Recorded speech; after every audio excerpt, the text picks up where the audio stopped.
A'udzubillahi minasyaitonirrajim. Bismillahirrahmanirrahim. Assalamualaikum warahmatullahi wabarakatuh.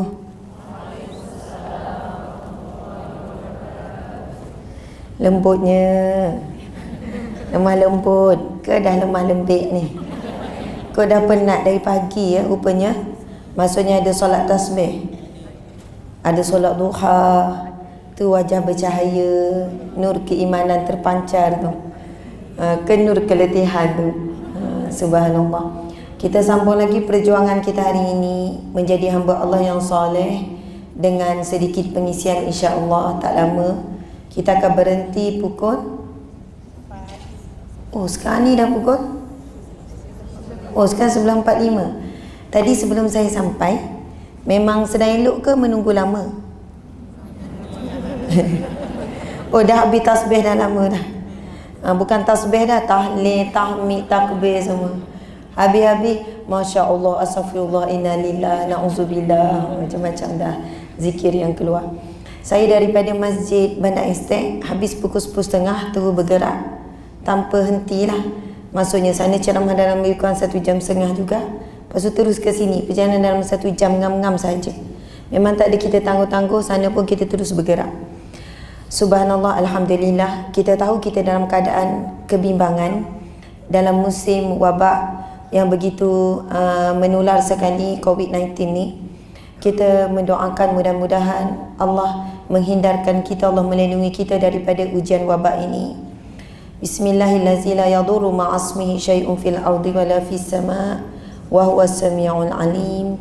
Bismillahirrahmanirrahim. La yadurru ma'asmihi syai'un fil ardi wala fis sama' wa huwas sami'ul alim. Bismillahirrahmanirrahim. La yadurru ma'asmihi syai'un fil ardi wala fis sama' wa huwas sami'ul alim. Dengan nama Allah yang tidak ada mudarat melainkan dengan izinnya. Dengan namanya kita mohon perlindungan daripada Allah di antara langit dan bumi. Sesungguhnya dialah yang maha mendengar, yang maha mengetahui, yang maha melihat. Mudah-mudahan amin ya rabbal alamin. Subhanallah. Jadi semua orang boleh membaca zikir tersebut, tapi yang membezakan adalah keyakinan di dalam hati. Sama ada kita melafazkan zikrullah dengan yakin, dengan ingat Allah, dengan percaya, dengan sepenuh hati, tanpa ragu-ragu sedikit pun kepada Allah Subhanahu wa taala. Ujian wabak ini menimpa seluruh manusia, seluruh dunia. Sama ada yang muslim atau tidak, yang mukmin ataupun yang munafik, semua akan menimpa ujian wabak ini sebagaimana hadis Nabi sallallahu alaihi wasallam. Akhir zaman, Nabi kata akan datang, akan ditimpa umat akhir zaman dengan wabak-wabak penyakit.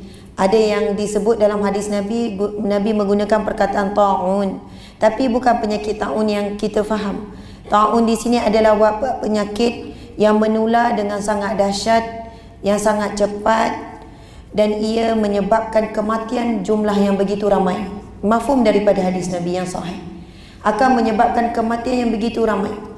Dan sekiranya keadaan ini berterusan sampai satu ketika nanti nyawa manusia menjadi begitu murah, bahkan yang nak merawat pun takut memikirkan nyawa sendiri.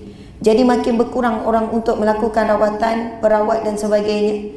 Akhirnya masing-masing hanya akan melakukan perlindungan mengikut kemampuan masing-masing.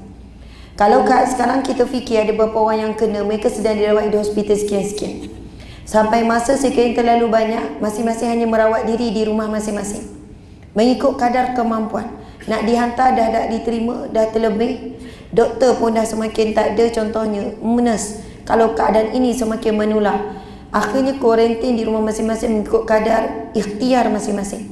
Bahkan ketika itu tempat paling selamat adalah di rumah masing-masing sahaja. Dan kemungkinan besar kita masih menunggu arahan demi arahan. Dan apabila keluar arahan daripada kerajaan, pemerintah, kalau sehingga kan semua kuliah perlu dibatalkan, contoh perjumpaan-perjumpaan seumpama ini perlu ditangguhkan sementara. Kalau umrah pun ditangguhkan, dan tamusai haji pun boleh ditangguhkan, apatah lagi kuliah-kuliah umum seperti ini. Kerana ia tidak boleh dikawal bila adanya perjumpaan yang jumlah-jumlah yang besar seperti ini, adanya kontak. Jadi apa yang mampu kita buat selepas ini, saya sendiri pun diberi amaran sebenarnya, diperingatan oleh beberapa pihak Jangan ustazah menjadi penyebab kepada penularan wabak. Saya terima teguran dan peringatan itu. Sebab itu saya sampaikan juga peringatan yang sama. Selepas habis ceramah kuliah, elakkan bersalam, elakkan berpeluk. Perempuan suka peluk kan. Kita kalau boleh memang nak salam, memang itu sunnah. Ada pula yang komen bila saya tulis macam tu kan, saya lebih yakin perlindungan sebagai perlindungan Allah. Macam tu kan. Padahal ciri-ciri orang yang yakin dengan Allah, orang yang paling kuat berusaha. Ciri-ciri orang yang tawakal penuh dengan Allah, dia paling kuat melakukan usaha sebagai bukti dia tawakal kepada Allah. Ada satu kisah, beberapa orang sahabat di kalangan tabi'in ataupun yang sempat jumpa dengan Rasulullah wallahu alam, tapi ini kisah zaman Sayyidina Umar radhiyallahu anhu. Ada beberapa kumpulan yang datang tidur di masjid, yang melakukan ibadah, zikir, solat, buat ibadah di masjid. Sayyidina Umar bertanya, kamu datang ke sini, bagaimana dengan keluarga kamu? Yang kedua, bagaimana pula dengan makan minum kamu? Lalu mereka menjawab, kami di kalangan al-mutawakkilin, kami di kalangan orang-orang yang bertawakal kepada Allah. Makan ni tawakal, keluarga tawakal, serah pada Allah. Lalu Sayyidina Umar terus menghalau, balik kamu ke rumah, berusaha untuk hidup kamu. Itulah tawakal yang sebenar. Jaga ahli keluarga kamu. Tawakal ini disusuli selepas usaha yang sesungguh-sungguhnya. Pernah Nabi menegur seorang sahabat yang tidak ikat untanya pada pokok kan? Nabi tanya, kenapa kamu tak ikat unta pada pokok ni? Aku bertawakal kepada Allah. Nabi pun ambil tali, Nabi ikat. Nabi kata, inilah tawakal. Sebab itu pihak-pihak yang mengambil langkah berjaga-jaga, elak untuk bersalam, untuk berpeluk. Ada yang elak datang terus, memang terus tak datang. Kira kehadiran ini mengejutkan juga, sebab kita dah nampak kesan orang mula buat kuarantin. Elakkan di tempat yang terbuka. Kita duduk sebelah-sebelah, insya-Allah. Kedua, kita selalu ambil wuduk, jaga kebersihan. Tapi kita tidak tahu sejarah orang duduk sebelah kita ni. Minggu lepas jumpa siapa, 3 hari lepas jumpa siapa, daripada mana. Sebab itu langkah berjaga-jaga yang memang selari dengan tuntutan Islam. Kita angkat tangan, kita tunduk sayang, sebagai tanda kita sayang, kita kasih, bukan sebagai sombong. Subhanallah. Jadi ibu-ibu pun tak tahu saya dah jumpa berapa ramai orang. Semalam berapa puluh, berapa ribu orang semalam kuliah apa semua kan. Sebab itu saya diberi tanggungjawab, diberi peringatan, jangan usah jadi penyebab pula. Nanti habis semua tu orang yang datang hadir. Subhanallah, Allahu Akbar. Suami saya pun ingatkan saya, sebab balik rumah ada 7 orang anak, ada baby dan sebagainya. Lepas tu pagi tadi suami saya kata macam ni, kalaulah Ustazah Asma sakit, ada tak orang nak pergi ziarah? Memang tak ada orang nak dekat dengan COVID-19 ni. Memang seorang-seorang lah duduk kuarantin dekat hospital. Jadi dia kata tolong ingatlah diri sendiri kalau nak peluk semua orang pun. Jadi dalam keadaan begini bukan pentingkan diri, pentingkan seluruh ummah. Kita ada tanggungjawab yang besar. Sebab itu saya mohon maaf ambil masa sedikit bagi kesedaran. Sebab kadang kita masih lagi memandang benda ni ringan.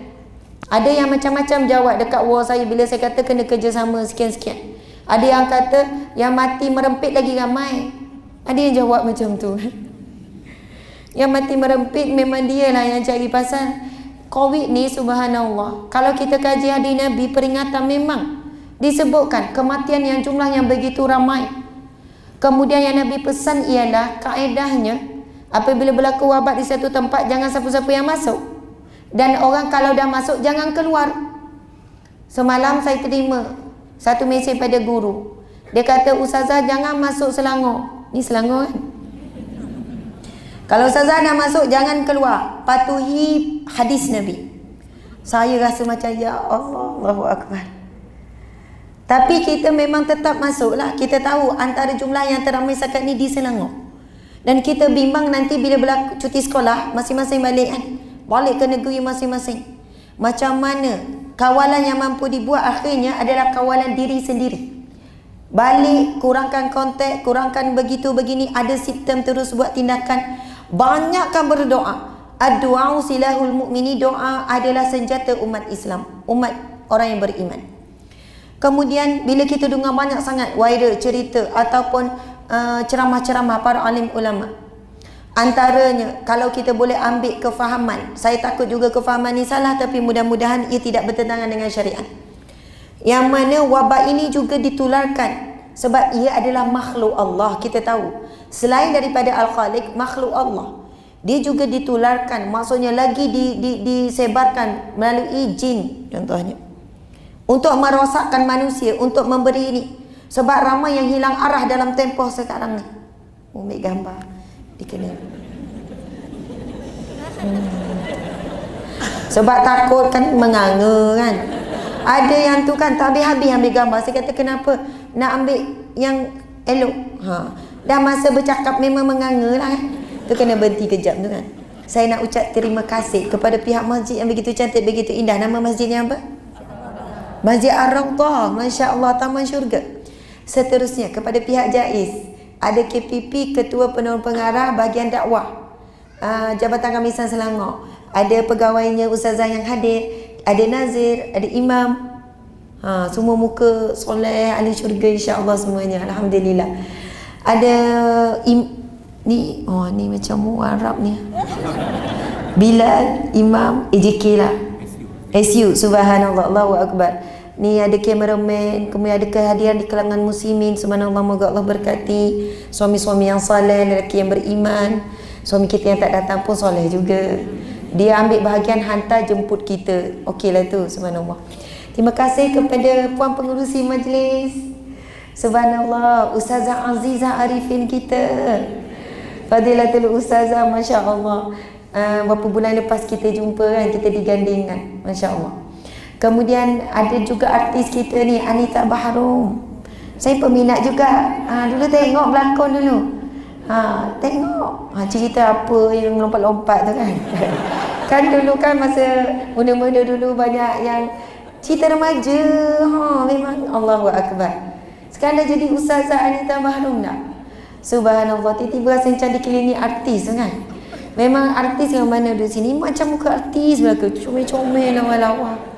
Kita dulu kan mindset artis mesti comel, mesti lawa kan. Padahal tengok orang sebelah semua lawa, semua macam artis belaka. Masya Allah, Allahu Akbar. Saya pun artis juga sekali.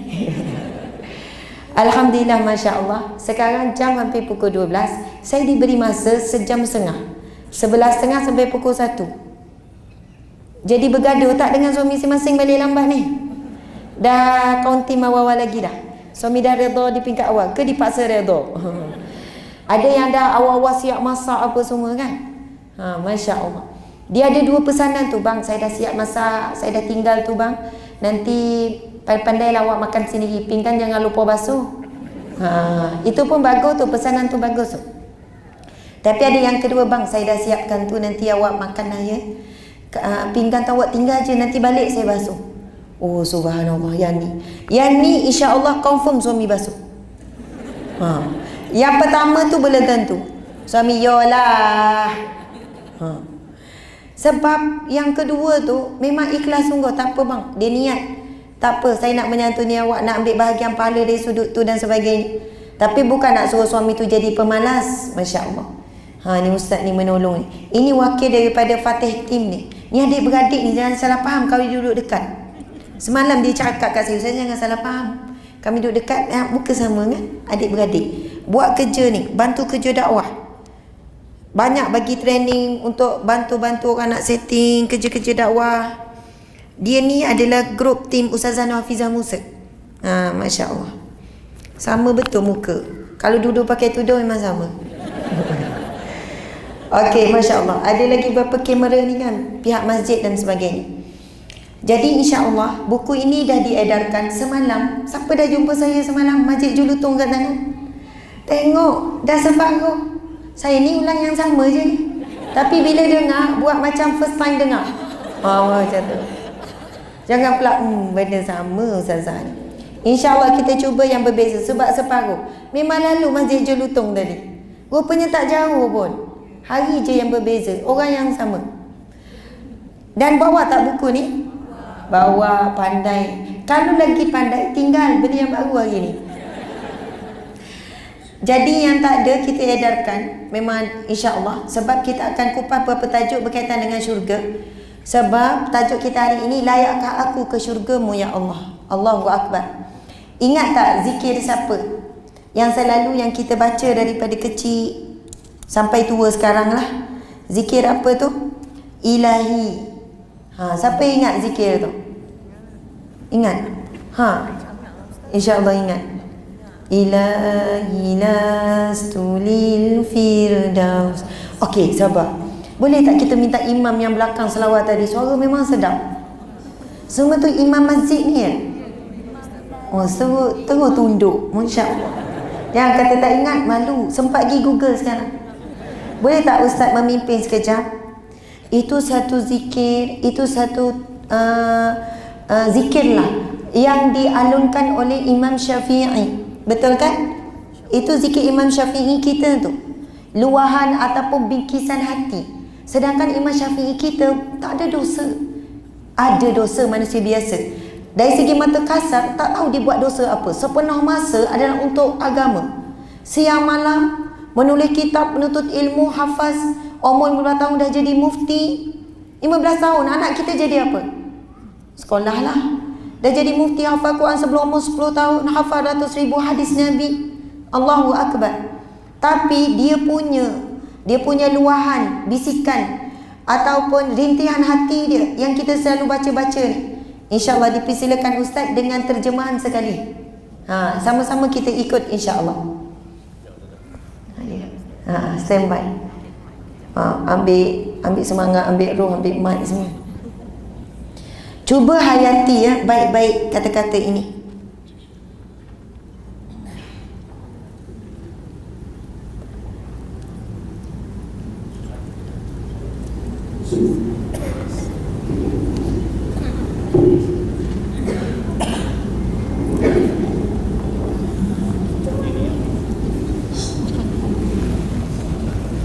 Tak apa duduk ke berdiri, gaya bebas.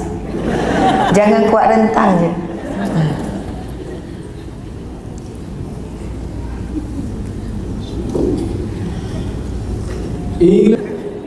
Subhanallah, sedap kan? Cuba dengan penghayatan lagi.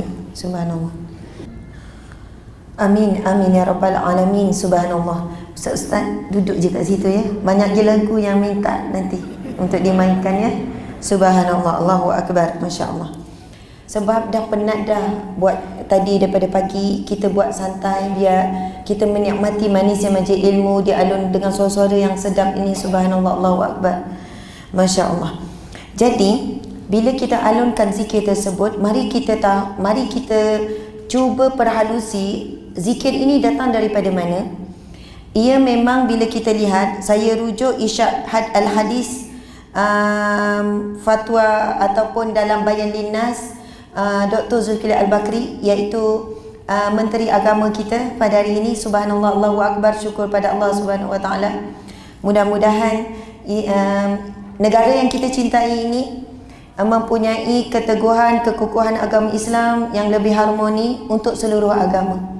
Dan insya-Allah mudah-mudahan lebih ramai yang non-Muslim jatuh cinta dengan agama ini apabila agama Islam ini diperkenalkan dengan caranya yang benar, caranya yang hak. Allahu Akbar. Kalau kita lihat persoalan ni ditanya juga kepada Jabatan Mufti Wilayah, daripada mana asal usul zikir tersebut. Jadi ayat ini tidak ada daripada mana-mana kitab hadis Nabi, iaitu ia bukan daripada hadis Nabi sallallahu alaihi wasallam.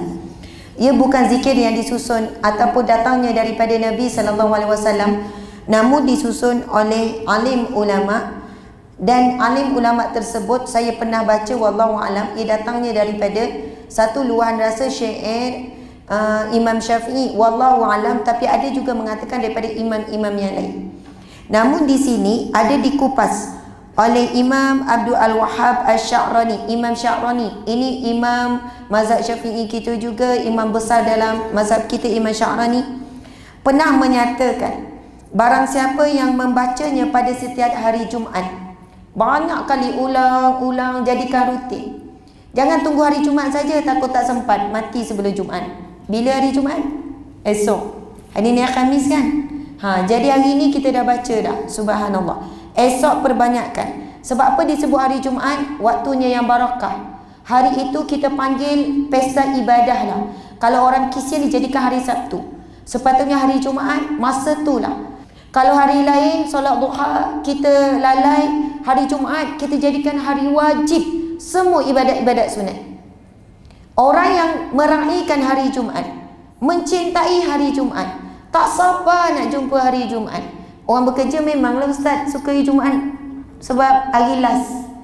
Muka hari Isnin lain, muka hari Jumaat ceria sebab satu Ahad cuti.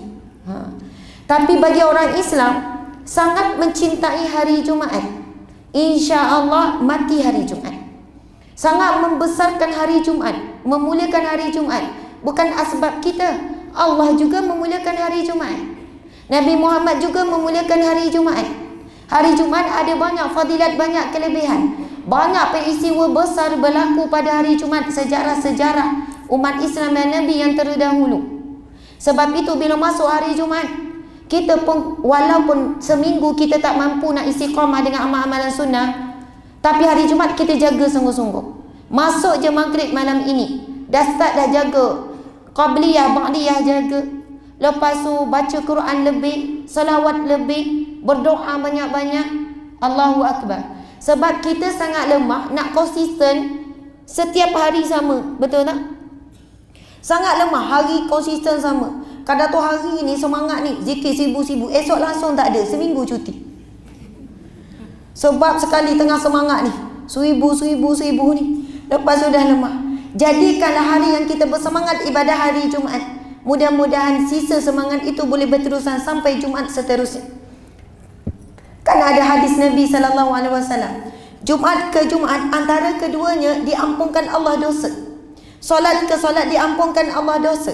Ramadan ke Ramadan diampunkan Allah dosa. Jadi barang siapa yang betul-betul menghidupkan, menjaga hari Jumaat, subhanallah, solat Jumaat, maka selagi mana dia tidak melakukan apa-apa dosa besar, digugurkan sehingga jumpa Jumaat yang seterusnya. Jadi dalam nukilan ini disebutkan, Imam Sya'rani pernah menyatakan bahawa siapa yang mengamalkannya dan membacanya pada setiap hari Jumaat, maka dia akan dimatikan di dalam Islam tanpa syak lagi. Dia akan mati dalam Muslim, dalam Islam tanpa syak lagi. Hal ini dinukilkan oleh Imam Ad-Dimyati di dalam kitabnya.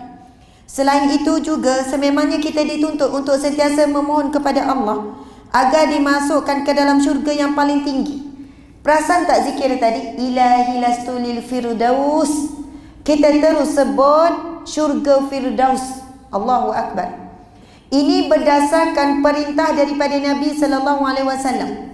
Kalau nak minta syurga Firdaus. Walaupun memang kita tidak layak. Kalau nak ikut amal soleh kita, memang tak layak, bukan syurga Firdaus.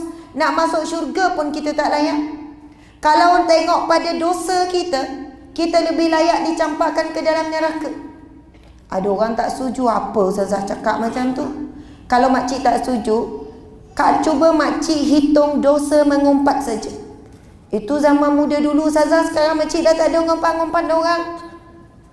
Dah dosa muda ngumpat dulu, adakah makcik pasti telah diampunkan Allah? Kalau ikutkan makcik dah mengumpat berapa orang? Berapa ratus ke berapa ribu? Kalau mikir-mikir Ustazah rasa dah puluh ribu kot. Start balik dulu, masa sekolah rendah, kalau balik awal lah. Kalau balik sekolah menengah, cikgu kita ngumpat, kawan-kawan sekolah ngumpat, kawan kelas sebelah kita ngumpat, bajet bagus. Masuklah pula unisi, tukar kuliah, jumpa kawan, lepas tu ngumpat pensyarah. Bila dah nikah ngumpat pula ipar, ngumpat adik-beradik, ngumpat suami dengan anak, ngumpat jiran-jiran, tengok TV ngumpat pula orang dalam TV. Musim pilihan raya lagi banyak ngumpat. Buka aib orang. Ustazah, benda sedap Ustazah. Memang ngumpat sedap, tak ada orang mengantuk. Tak ada orang tersengguk-sengguk masa ngumpat. Memang kalau mengumpat segar, yang mengantuk jadi hilang mengantuk, yang sakit lutut lupa, berdiri sejam pun tak apa ngumpat. Dosa mengumpat saja terlalu banyak, dosa besar. Dan berapa ribu orang tu pun kita dah tak jumpa. Sebab itu kalau kita betul-betul jujur tengok diri kita, kita sangat sedikit amalan untuk jadi sebab masuk syurga. Terlalu banyak dosa menjadi sebab untuk kita dicampak ke dalam neraka. Tetapi sebab itu Nabi sebut ad-du'a silahul mu'mini, doa ni senjata orang beriman. Tapi asbab kita suka minta dengan Allah, ya Allah berikanlah aku syurga Firdaus. Kalaulah ketika kita minta Allah makbulkan, Allah terus catat bakal penghuni syurga Firdaus. Allahu Akbar. Dan kita tak tahu bila doa makbul, tetapi itu menjadi rahsia Allah. Bila doa kita, Allah beritahu, Nabi beritahu bila waktu-waktu, tapi kita tak tahu bila betul-betul doa kita diangkat. Supaya kita menjadi hamba Allah yang rajin berdoa meminta dengan Allah. Jadi bila disebut dalam satu hadis Nabi SAW, riwayat Bukhari, hadis yang sahih, hadis riwayat Abu Hurairah. Daripada Abu Hurairah radhiyallahu anhu, Nabi SAW bersabda, "Fa iza sa'altumullah fas'aluhul firdaus." Apabila kamu memohon syurga kepada Allah, maka mohonlah al-firdaus. Nabi sendiri minta dengan kita. Memang malu. Ya Allah, tak apalah, asal masuk syurga jadilah. Malu kan nak minta firdaus? Syurga tertinggi, tempat tinggalnya para Nabi, berjiran dengan Nabi, dengan wali Allah, dengan orang-orang saleh, al-mukhlisina lahuddin, orang yang ikhlas. Kita rasa kita tak layak, tapi Nabi minta. Kalau minta syurga Allah, minta syurga firdaus. Dari sudut tak layak, memang tak layak. Nak hidup bau syurga pun kita tak layak.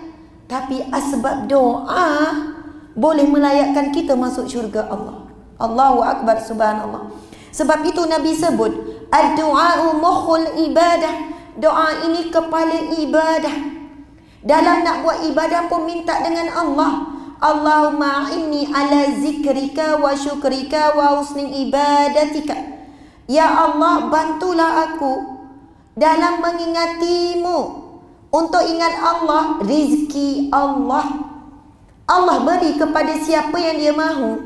Yang mana kalau Allah beri, dia sentiasa ingat Allah. Tapi ada orang, dia cuba nak ingat Allah, cuba nak zikir. Dia bawa kereta, Bismillahirrahmanirrahim, bunyi macam Imam Mekah, Bismillahirrahmanirrahim, bacalah, lepas tu start zikir. Lama diam, tak tahu dah sampai. Tak ada rizki dia untuk zikrullah. Ada orang sepanjang perjalanan lidah dia non-stop, Astagfirullah, Astagfirullah, Subhanallah, Allahu Akbar, sampai tidak ada berlalu satu saat melainkan zikrullah. Kalau tak percaya, cuba perhati diri sendiri. Ada ketikanya memang kita nak berjalan sambil zikir, tak apa sedar, tak tahu bila terhenti zikir, terhenti. Sebab itu siapa yang meminta, itu kan doa Nabi ajar kepada sahabat yang terdekat. Nabi bersabda kepada Zaid bin Harithah ataupun kepada Zaid bin Harithah. Nabi bersabda, wahai Zaid, minta maaf saya lupa. Nabi bersabda pada siapa ya doa tu? Okey, insya-Allah. Okey, kalau lupa kita jangan sebut. Nabi bersabda kepada salah seorang sahabat Nabi dengan hadis yang sahih. Ketika itu sahabat Nabi ini berada di tunggangan yang sama. Nabi kata, setiap kali selepas solat, ada yang kata sujud yang terakhir, jangan kamu tinggalkan doa ini. Kita baca sama-sama boleh? Semua orang dah hafal doa ni. Bismillahirrahmanirrahim. Saya tahu dah penat, tapi buat-buatlah semangat ya. Duduk tegak semua. Allahumma a'inni ala zikrika wa syukrika wa husni ibadatika. Ya Allah, bantulah daku untuk mengingatimu, untuk berzikir kepadamu. Bantulah aku untuk menjadi hamba-Mu yang bersyukur. Bantulah aku untuk memperindah, memperelok amal ibadahku, memperindah, memperelok akhlakku. Amin ya rabbal alamin, subhanallah. Perhatikan doa itu doa yang maksur, memang sah datang daripada Nabi SAW. Yang mana doa itu membawa maksud, ya Allah bantulah aku. Tanpa pertolongan Allah kita tak mampu nak ingat Allah. Itu rizki kurniaan yang Allah beri. Dan kita juga minta bantu, ya Allah bantulah aku dalam menjadi hamba-Mu yang bersyukur. Tanpa bantuan Allah, lidah kita banyak merungut ujian Allah. Lidah kita kurang memuji Allah. Kita akan puji Allah ketika dalam nikmat, dan kita lupa puji Allah ketika diuji oleh Allah Subhanahu wa taala. Takut mati ketika diuji dicatat sebagai orang yang kufur dengan nikmat Allah.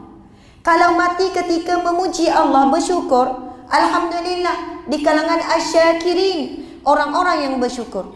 Tetapi bimbang, kita tak tahu bila kita mati, tengah-tengah kita mengungkit kebaikan diri, tengah-tengah kita marah suami, kita hembuskan kemarahan kepada anak, mengungkit-ungkit pengorbanan kita buat, Allah tariknya. Sebab Allah berfirman di dalam Al-Quran, la in syakartum la azidannakum. Kalau kamu sentiasa menjadi hamba Allah yang bersyukur, pasti aku akan tambah nikmat di dunia, nikmat di akhirat, syurga Allah. Wala in kafartum, dan kalau kamu kufur, inna azabi lasyadid, nanti kan azabku amat pedih, neraka Allah. Sebab itu kita sangat penting meminta dengan Allah, bantulah aku menjadi hamba-Mu yang bersyukur. Kemudian bantulah aku ya Allah untuk memperindah dan memperelokkan amal ibadahku. Allahu Akbar, subhanallah. Terima kasih banyak Ustaz, tolong jaga. Bateri ada. Ini melalui page saya ni, tapi dia tolong sebab pembantu tak dapat nak, yang biasa jaga tak boleh nak ikut. Masya Allah. Baiklah, sekarang cuba buka buku yang kita sama-sama pegang ni, pada bab yang ketiga. Bab yang ketiga, muka surat yang ke, minta maaf, bab yang bukan ketiga, bab yang keempat, muka surat 13. Bab yang keempat, muka surat 13. Dalam kita menuju ke syurga Allah Subhanahu wa taala, kita ada 3 musuh yang utama. Yang pertama, syaitan, iblis. Yang kedua, musuh utama kita, nafsu diri kita sendiri yang telah jinak dengan syaitan dan iblis. Kemudian yang ketiga, iaitu bisikan jahat manusia-manusia yang membuat kejahatan. Jadi itulah 3 musuh utama. Kita perlu kenal sifat 3 musuh ini supaya kita tidak tersilap menjadikan ia kawan rapat kita, teman kita. Dalam satu mafhum hadis Nabi SAW, Nabi sebut kepada Sayyidina Umar, apabila Umar melalui satu jalan, syaitan akan pilih jalan yang lain.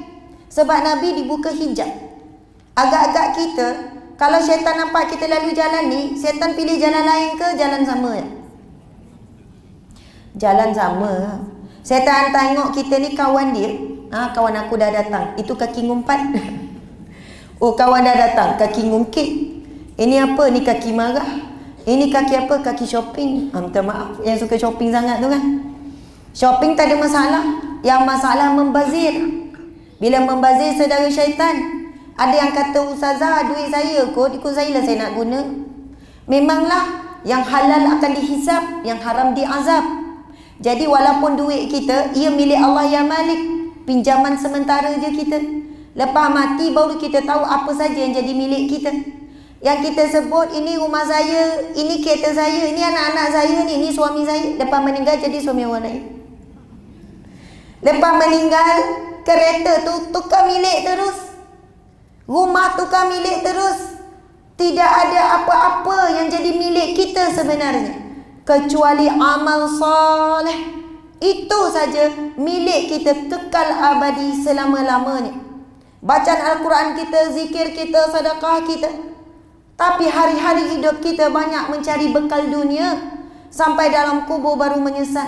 Kenapa Salih hidup dulu tidak kenal tentang cara kaedah musuh menggoda kita. Jadi tajuk bab yang keempat ini, muka surat 13. Tajuk dia, kenali musuhmu. Sahabat, syaitan adalah musuh yang sangat gigih berusaha tanpa rehat. Namun kekecewaan dan ketakutan paling besar syaitan adalah pada kalimah istighfar, taubat dan maaf. Syaitan, dia tak pilih-pilih orang, semua target dia. Jangan pula kita rasa Ustazah, makcik ni orang biasa je, orang kampung. Rasanya setan tak adalah target sangat acik ni ha. Orang macam ustazah ni betul. Takut ada yang mikir macam tu. Syaitan tak heran kot ni. Saya orang syaitan tak pandang kot. Bagi syaitan, semua orang penting bagi dia.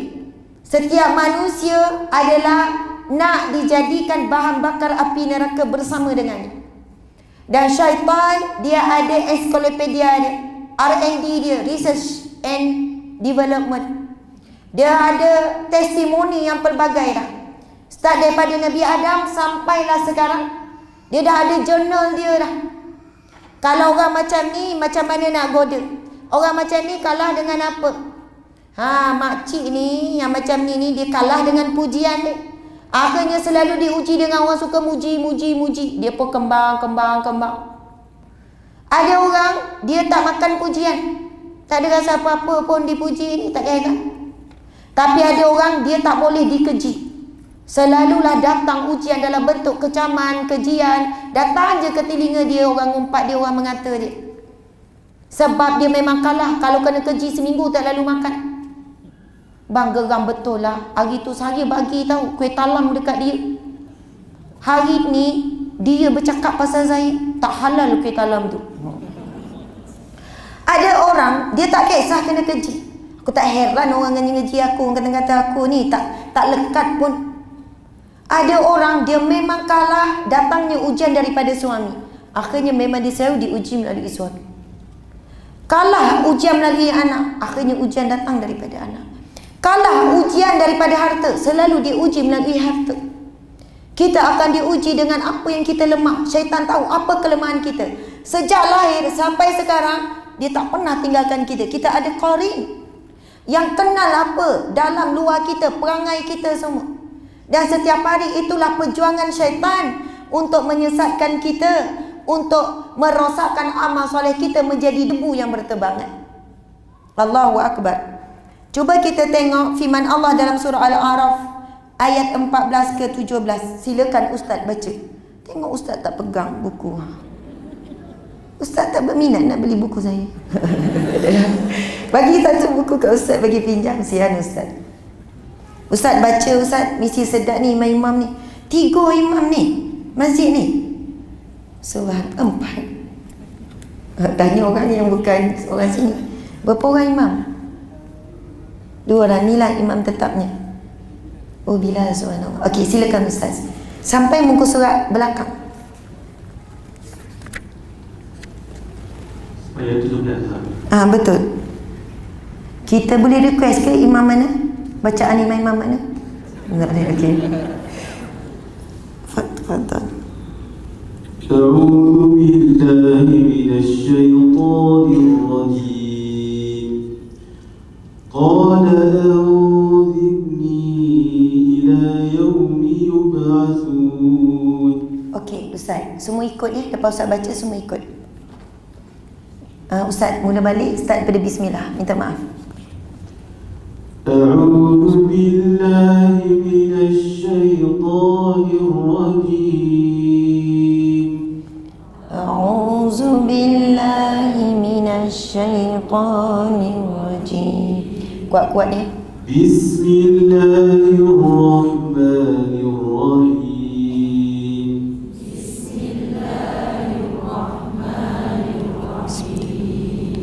Qala anzirni ila yaumi yub'atsun. Qala anzirni ila yub'atsun. Qala innaka minal munzirin.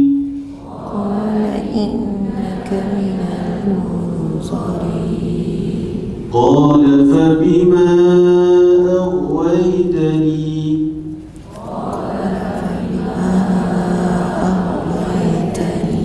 لأقعدن لهم صراطك المستقيم. لأقعدن لهم صراطك المستقيم. ثم لآتينهم من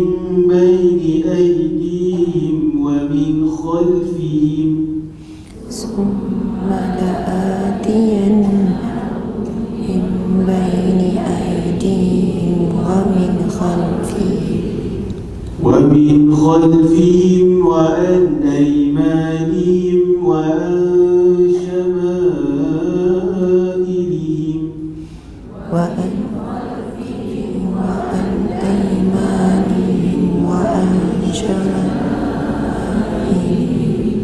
ولا تجد أكثرهم شاكرين ولا تجد أكثرهم شاكرين صدق الله العظيم. Sadaqallahu azim. Allahu Akbar. Sedap sungguh Ustaz baca kan. Subhanallah. Nanti solat tarawih sini ya. Tak lama lagi, Masya Allah. Allahu Akbar. Itu kurniaan Allah beri kepada Ustaz. Tetapi ia bukan datang bergolek. Ustaz belajar, pergi menuntut ilmu, perbaiki bacaan. Saya ingin bacakan satu hadis Nabi SAW.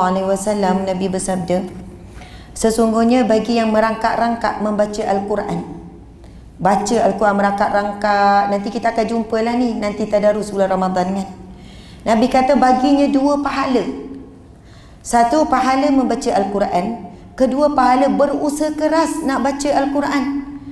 Jadi nanti bila ada grup tadarus kita yang merangkak-rangkak baca perlahan, tolong jaga air muka dia, jaga air muka kita.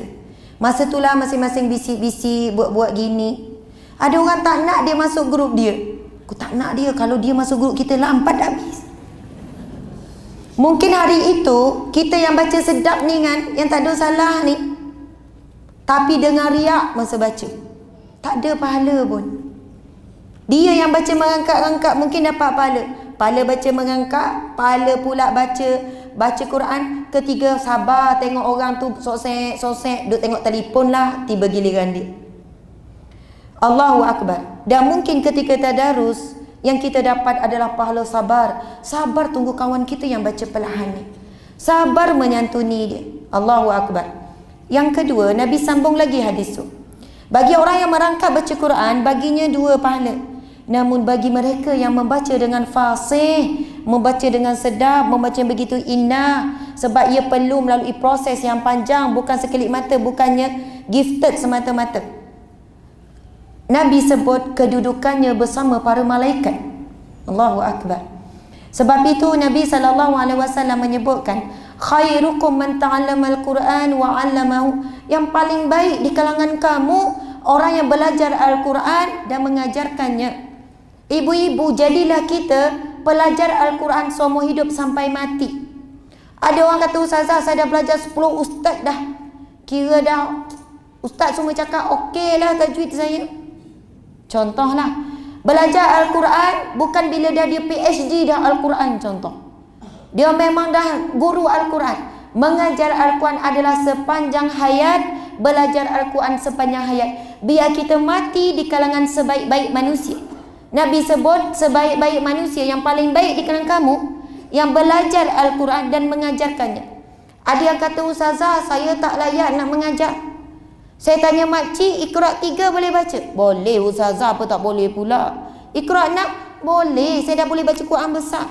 Dah kalau macam tu makcik boleh ajar cucu, boleh ajar rumah orang sebelah ada anak-anak kecil, panggil lah makcik mengajar seminggu sekali. Makcik ngajar sampai Iqra 6. Kalau tajwid yang berat-berat makcik tak pandai, masa tu barulah suruh budak tu ngajar dengan ustaz. Setiap daripada kita jangan mati selagi mana kita tidak pernah mengajar Al-Quran kepada orang lain. Sayang sangat. Sebab kalau orang itu pandai dengan kita sekadar Iqra 3, Iqra 4 kita dah tak pandai contohnya. Setakat tu je level kita. Tetapi asbab itu permulaan dia pandai baca Quran. Kalau dia baca 30 tahun, 40 tahun, maka pahala tanpa henti mengalir kepada kita. Yang Nabi sebut dalam hadisnya, iza mata bani Adam in qata'a amalu illa min salas. Bila mati anak Adam, terputus segala pahala amalannya kecuali 3. Yang pertama, sedekahun jariyah. Jariyah ni yang pahalanya mengalir, berjalan. Ada sedekah, ia tidak berjalan pahalanya, dia one off saja. Yang kedua, wa waladun salih. Al-ilmu yuntafa'u bi, ilmu yang bermanfaat. Wa waladun salih an yad'ula, doa anak yang soleh yang mendoakannya. Jadi yang kedua tu, ilmu yang bermanfaat paling tinggi, ilmu Al-Quran. Sebab itu semua orang boleh mengajar Al-Quran. Dia antara mahu dengan mampu. Mahu ataupun tak mahu. Mampu ataupun, macam mana ayat dia? Mahu ataupun tak mahu, macam itulah. Bukan ustaz ustazah saja yang mengajar Al-Quran. Seorang nenek boleh ngajar cucu, seorang ibu ngajar anak. Ramai ibu bapa kata, ustazah, saya bukan tak nak ngajar, tapi anak saya, kalau saya ngajar dia main-main. Tapi bila dengan ustaz elok pula dia duduk diam. Sebab itulah bila kita mengajar anak, kita dapat pahala mengajar, pahala sabar. Cuba perhatikan kalau ada jiran anak pula yang tumpang sekali. Kalau ada jiran sebelah hantar anak pada kita, elok kita ngajar anak orang tu. Sabar sangat. Ulang lagi, sekali lagi. Kau main anak orang. Sampai heboh dengan jiran-jiran. Dia ni ngajar anak saya lembut, tak pernah marah. Anak saya kata suka sangat dia ni ajar. Anak kita sendiri terbeliak tengok. Salah kali kedua, berapa kali nak ulang? Punya kita dengan anak, dengan cucu sendiri bukan senang, kita nak sabar. Sebab itu Nabi sebut, khairukum li ahli wa ana khairukum li ahli. Yang paling baik dengan kamu orang paling baik dengan ahli keluarga, dan akulah orang paling baik dengan ahli keluarga. Nak sabar dengan anak sendiri bila mengajar paling susah berbanding sabar dengan anak orang lain. Sebab anak orang lain takut anak orang lain. Lepas tu orang lain pula jiran puji kita ni, kau lembut sangat mengajar anak aku, sebut kau lembut. Makasihlah, kita cuba sedaya upaya mengajar Quran, tak boleh marah-marah. Anak lagi tenganga. Sebab dia macam-macam kena marah. Tapi kalau kita mengajar Al-Quran, Allah tengok usaha keras kita. Biar anak ni kenal huruf dengan kita. Biar anak ni pandai. Bila peringkat tinggi kita dah tak mampu, masa tu baru hantar ustaz, ustazah. Esok bila mati baru menyesal sungguh-sungguh. Melihat pahala yang begitu banyak orang yang mengajar Al-Quran. Sebab setiap huruf itu 10 kebaikan. Itu hadis Nabi yang sahih. Setiap huruf. Bismillahirrahmanirrahim ada berapa huruf? 17 ke 19? Imam? 19. 17. Bismillahirrahmanirrahim 17 kali 10 jadi berapa? 170. Itu yang ada orang baca Bismillahirrahmanirrahim alif lam mim sadaqallahul azim. Sebab dia kata, dah banyak sangat tu. Campur semua tu dah 20 kali 10 dah 200. Banyak sangat dah tu. Bayangkan kalau rajinlah balik ni kira huruf daripada atas sampai bawah, keluar berapa kali 10. Allahu Akbar. Itulah pahala yang paling besar. Pahala yang paling banyak yang dihasilkan daripada lidah, iaitu pahala membaca Al-Quran. Sebab ia digandakan 10 kali ganda untuk satu huruf. Apatah lagi bila dia mengajarkan, lalu orang itu baca pula seumur hidupnya. Kita di dalam kubur diam-diam, rehat-rehat dah, golek-golek je, tak ada buat amal lagi dah. Tetapi pahala tak berhenti masuk. Allahu Akbar, subhanallah. Okey, nak sambung ni. Kita ada masa lagi. Betul ke sampai pukul 1 ni? Ke 12.45? Ustaz, pukul berapa Ustaz? Pengarah kita. Pukul 1 boleh ya? Sebelum zuhur lah. Kalau tak nanti Bilal dia tarik ni mic, dia nak azan pula. Jangan berebut dengan Bilal kan. Okey, kita tengok ni. Firman Allah Subhanahu Wa Taala yang bermaksud, cuba perhatikan. Berilah tempoh kepadaku hingga hari mereka dibangkitkan, iaitu hari kiamat. Ini permintaan siapa? Syaitanir rajim. Iblis laknatullah. Mereka meminta dengan Allah diberi tempoh. Tengok jawapan Allah. Sesungguhnya engkau daripada golongan yang diberi tempoh ke suatu masa yang tertentu. Allah beri dia tempoh. Sebab itu dinukilkan oleh alim ulama, syaitan adalah makhluk Allah yang juga melalui proses penuaan tapi tidak mati. Diberi tempoh, umur panjang. Siapa yang dibuka hijab akan nampak rupa buruk syaitan. Mata tu dah londeh jatuh ke bawah, tua sangat. Tetapi ia golongan makhluk yang diberi tempoh sampai kiamat. Cuba lihat ayat yang seterusnya. Iblis berkata kepada Allah, oleh kerana engkau wahai Tuhan menyebabkan aku tersesat, maka demi sesungguhnya aku akan mengambil tempat menghalangi mereka daripada menjalani jalanmu yang lurus, siratal mustaqim. Ia berlawan dengan permintaan kita di dalam surah Al-Fatihah. Ihdinas siratal mustaqim, tunjukilah aku jalanmu yang lurus, tunjukilah kami jalanmu yang lurus. Kita minta setiap kali salat, bila ucap kalimah itu, tolong hadirkan rasa khusyuk. Tunjukilah kami jalanmu yang lurus. Dan setiap permintaan kita dalam surah Al-Fatihah Allah jawab. Itu hadis Nabi yang sahih. Setiap ayat dalam surah Al-Fatihah adalah doa dan Allah jawab setiap permohonan kita. Bila kita minta dengan Allah, ya Allah tunjukilah kami jalanmu yang lurus, Allah menjawab bagi kamu jalan yang lurus. Allah akan lorongkan kita jalan yang lurus. Sebab itu hidup kita selalu bertemu dengan ujian demi ujian. Kerana itulah jalan yang lurus. Itu adalah fitrah jalan yang menuju ke syurga Allah, iaitu ujian demi ujian. Jalan yang sama ditempuh oleh para nabi, orang saleh, wali Allah, orang-orang yang bakal penghuni syurga Allah Subhanahu wa taala. Kita minta jalan yang lurus daripada Allah. Allah yang tahu jalan yang lurus yang mana. Bila kita leka, Allah datangkan ujian, kita kembali ke jalan yang lurus. Itu permintaan yang kita minta dengan Allah. Jangan minta jalan yang kita suka. Sebab Allah paling tahu apa jalan yang lurus itu, apa jalan yang jauh daripada menuju kepada Allah. Cuba kita tengok lagi. Tapi sebelum nak tengok ayat yang terakhir, cuba kita perhatikan perkataan Iblis. Iblis kata apa? Oleh kerana engkau wahai Tuhan menyebabkan aku tersesat. Ini kata-kata sombong Iblis, syaitan. Dia kata, kerana engkau yang menyebabkan aku tersesat. Perasan tak ayat ni? Ayat ni ramai manusia yang copy paste. Ramai manusia sebut ayat yang sama ataupun hampir sama. Di sini Iblis kata, oleh kerana engkau wahai Tuhan menyebabkan aku tersesat. Hari ini antara kata-kata yang bahaya disebutkan oleh orang Islam sendiri. Allah belum beri aku hidayah, nanti aku dapat hidayah aku berubahlah. Dia bersangka buruk dengan Allah, dia berkata buruk tentang Allah, dia menyalahkan Allah, dia tak buat perkara yang baik itu kerana Allah yang menghalangnya, kerana Allah yang tidak beri dia hidayah. Alim ulama dah sebut, semua manusia dah dapat petunjuk daripada Allah, dah dapat hidayah. Hidayah paling utama Al-Quran. Semua orang boleh buka Al-Quran, boleh baca Al-Quran, tak dapat baca terjemahan. Itu hudan linnas, petunjuk bagi manusia yang jelas sekali. Buka telefon pun ada banyak hidayah Allah. Ceramah lalu je, nak dengar atau tidak je. Tazkirah, peringatan, itu semua petunjuk daripada Allah. Kalau kita tanya dia, kalau kamu kata kamu belum dapat hidayah, cuba tanya dia, solat itu wajib tak? Tahu, wajib. Dan kau semayang tak? Tak semayang, belum dapat hidayah. Dia dapatlah tu. Yang tak dapat hidayah Tarzan tu, dalam hutan tu. Kalau betul ada manusia macam Tarzan, mak ayah dia berlakulah kapal pecah apa semua, Tarzan pun terdampak, dia dibesarkan oleh kera. Dibesarkan oleh apa?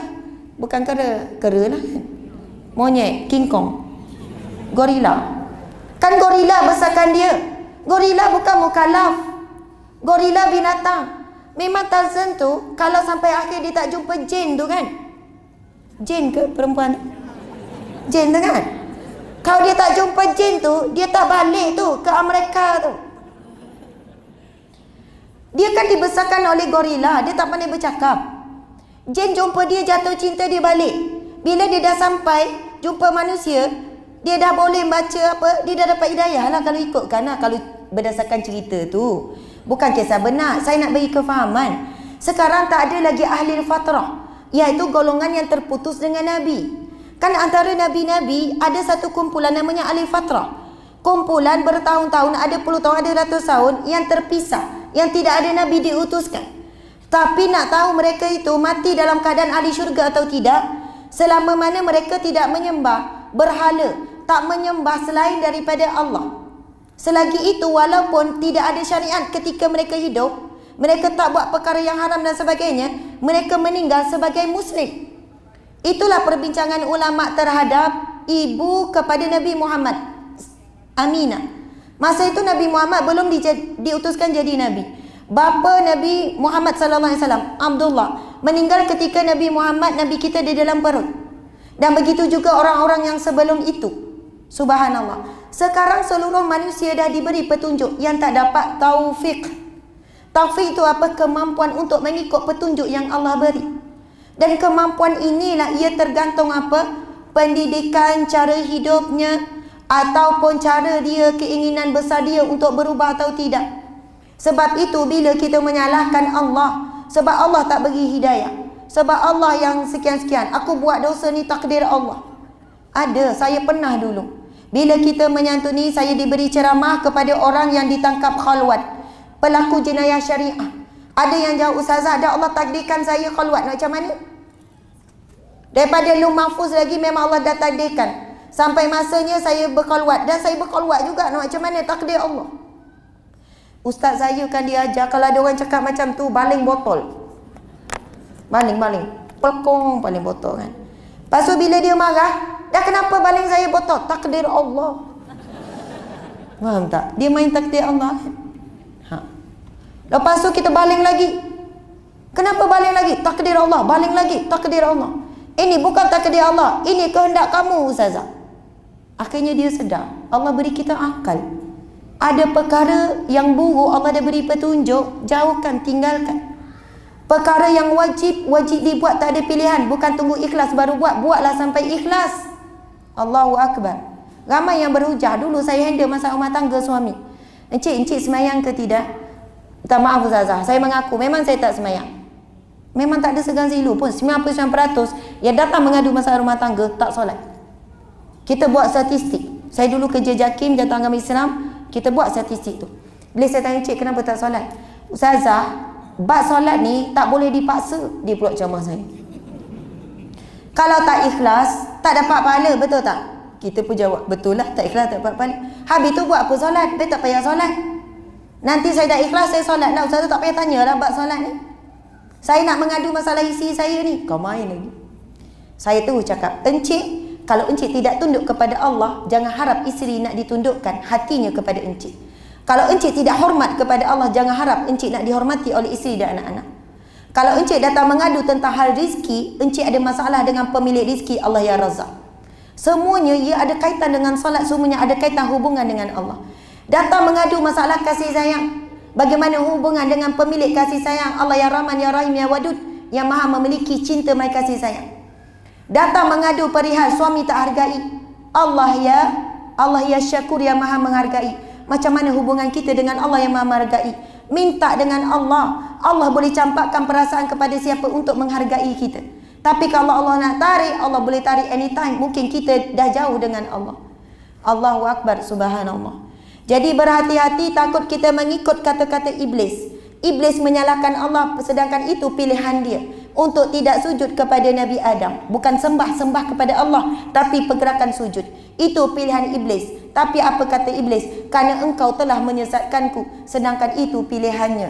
Sedangkan syaitan, iblis dah tengok neraka, dah tengok syurga, tapi ia tetap memilih jalan yang bertentangan dengan kehendak Allah.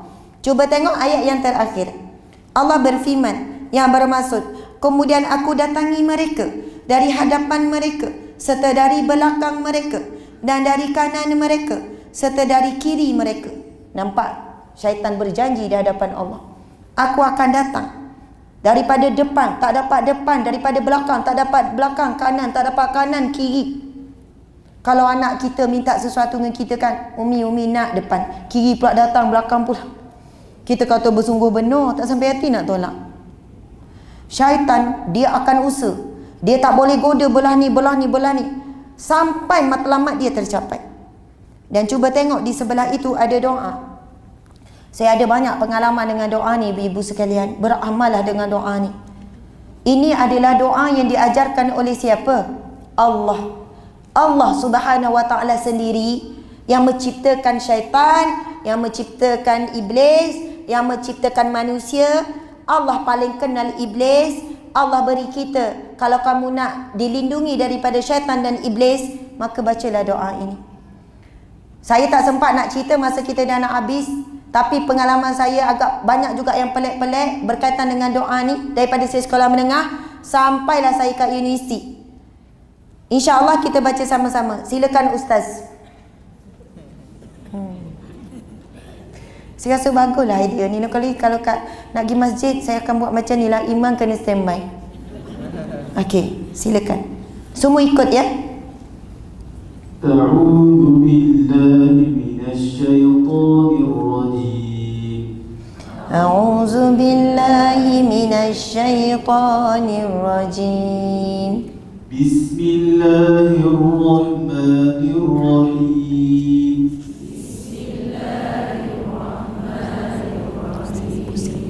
رب أعوذ بك من همزات الشياطين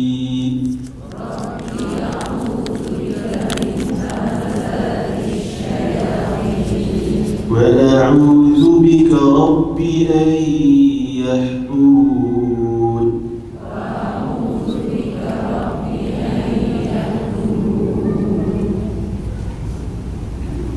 Sadaqallahul azim.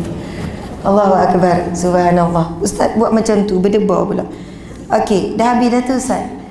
Kita pun macam bila dengar tu kan, Allahu Akbar. Itulah kelebihannya orang yang diberikan Allah kurniaan. Masya Allah, maksudnya ini doa ya. Wahai Tuhanku, aku berlindung kepadamu daripada hasutan syaitan-syaitan, dan aku berlindung kepadamu wahai Tuhanku supaya syaitan itu tidak menghampiriku. Cubalah jadikan doa ini sebagai tambahan doa amalan harian kita. Bila kita beramal, bukan sekadar syaitan nak bisik, nak hampir pun tak boleh. Apa yang berlaku, Allah akan mengutuskan para malaikatnya untuk merejam syaitan yang nak menghampiri kita. Sebagaimana dalam kalimat istirja, a'udzubillahi minasyaitanirrajim, aku mohon perlindungan daripada Allah daripada syaitan yang direjam. Sebab itu alim ulama menyebutkan siapa yang isti'azah dan juga doa ini adalah Rabbi a'udzubika, isti'azah mohon perlindungan daripada Allah, Allah akan menghantarkan malaikatnya untuk merejam syaitan yang nak datang menghampiri.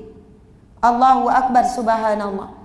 Ini adalah doa yang diajarkan oleh Allah sendiri kepada kita untuk kita beramal, kerana Allah lah yang paling kenal ciptaannya yang bernama syaitan dan iblis. Mudah-mudahan kita mati dalam keadaan bukan dalam keadaan menjadikan syaitan itu sebagai sambahan ataupun teman rapat, tapi sebagai musuh yang kekal sampai di hari kiamat kelak. Amin ya rabbal alamin. Di bawah itu ada doa daripada Nabi. Sekarang saya minta buka muka surat sekejap.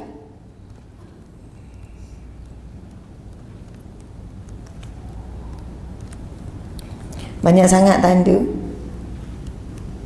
Bismillahirrahmanirrahim. Okey. Muka surat 37. Muka surat 37. Cuba cari muka surat 37. Sebelum baca hadis ni, saya nak bagi satu sketsa. Contoh macam ni lah. Jiran kita beli sofa baru. Sofa lawa jenama. Nampak turun daripada lori. Contoh je ni ya. Ui, kita pun tengok, ui lawanya sofa baru. Oh, dah tak lama dah nak raya. Ada orang dah beli dah barang sekarang. Contohlah.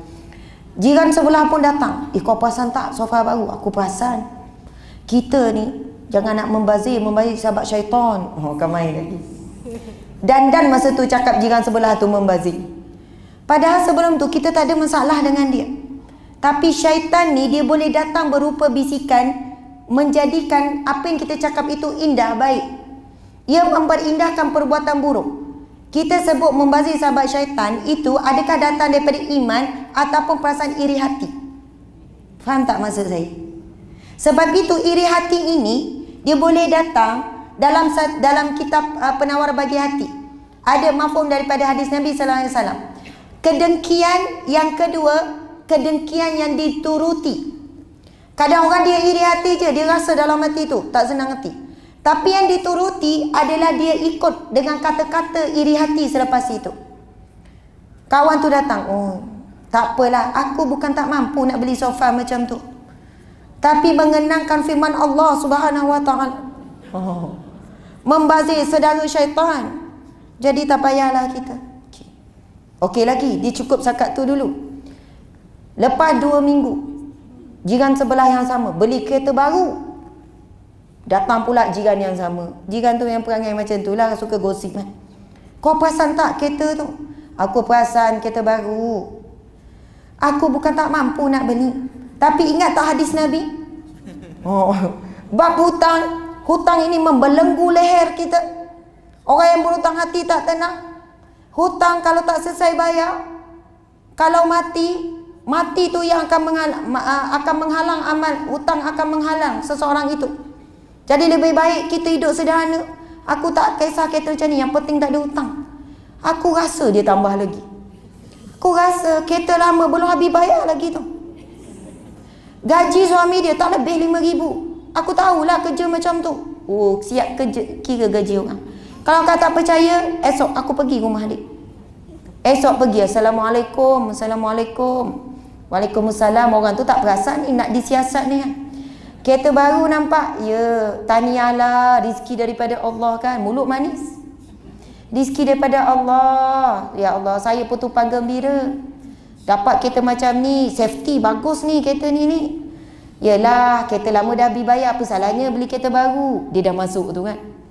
Orang tu pula jujur, tak habis bayar lagi kereta lama. Padahal dia ni memang nak tahu, takkan nak tanya direct, kereta lama dah habis bayar belum kan? Punya pandai tu kan, syaitan bisik-bisik. Oh, tak habis bayar lagi. Tak apalah, moga murah rezeki, mampu bayar. Balik jumpa kawan yang semalam. Aku dah cakap belum habis bayar lagi. Belum habis hutang lama, buat hutang baru. Astaghfirullahalazim. Kita doalah kawan kita tu supaya dia insaf. Oh, kan main lagi. Tiba-tiba petang jatuh longkang. Contoh, jatuh longkang. Keluarlah astaghfirullahalazim sampai 2 urut. Cuba baca hadis ni. Baca hadis ni. Itu yang kata cerita tu. Saja perempuan, biar mudah faham sikit. Tapi baca hadis ni biar sama-sama ya, ikut ya, ambil barakah membaca hadis Nabi. Bismillahirrahmanirrahim. Inna aizamal jazai ma'izamil bala'i wa inna allaha iza ahabba qawman ibtalahum faman radiya falahu ridha wa man sakhita falahu sakhat.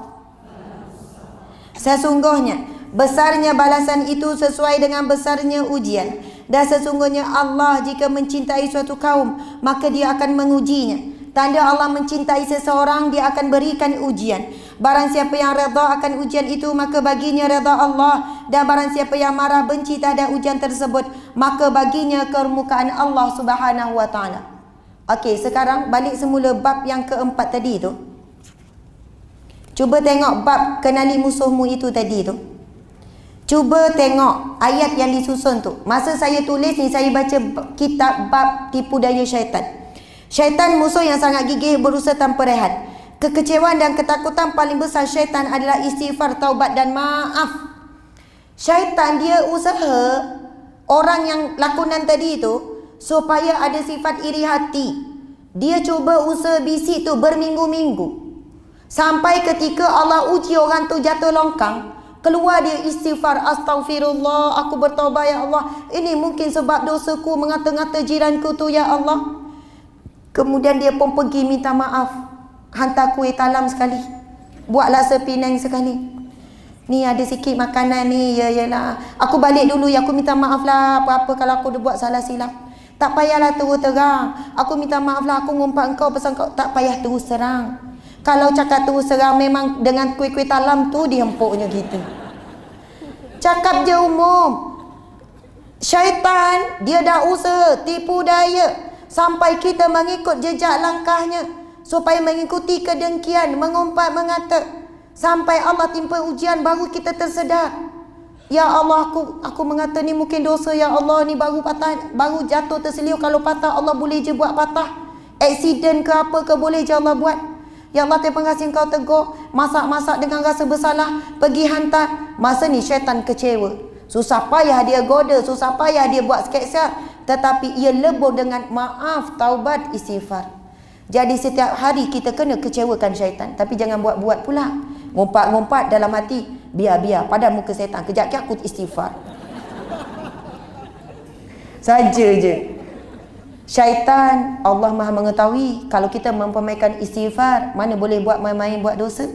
Tapi kita memang tak lari daripada mengikut kehendak hawa nafsu. Maka sentiasa kalahkan musuh utama kita dengan istighfar, taubat dan meminta maaf kepada orang yang kita melakukan dosa. Last, tengok, tinggal 2 minit lagi. Sekarang Buka muka surat. Subhanallah, Allahu Akbar.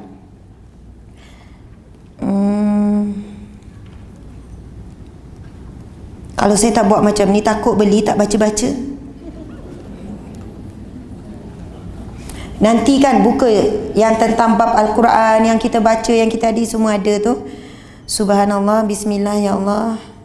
Sekejap. Ada orang kata, Ustazah tanda awal-awal. Masalahnya saya tanda dalam 20 bab. Tapi kita tidak mampu nak baca semua. Bismillahirrahmanirrahim, ya Allah. Okey. Bukan. Mana tu? Pujian adalah ujian, sifat lemah lembut. Ada tak orang jumpa bab hakikat ujian ataupun tajuk dia, sekejap, jagalah lidahmu ke tempat yang terbaik, istighfar itu penawar, lagi istiqamah berdoa. Okey, muka surat 96. Muka surat 96. Sayyidina Abu Hurairah radhiyallahu anhu berkata, Rasulullah sallallahu alaihi wasallam bersabda. Baca sama-sama. Bismillahirrahmanirrahim. Ma yazalul bala'u bil mu'mini wal mu'minati fi nafsihi wa waladihi wa malihi hatta yalqallaha wa ma alaihi khati'atun.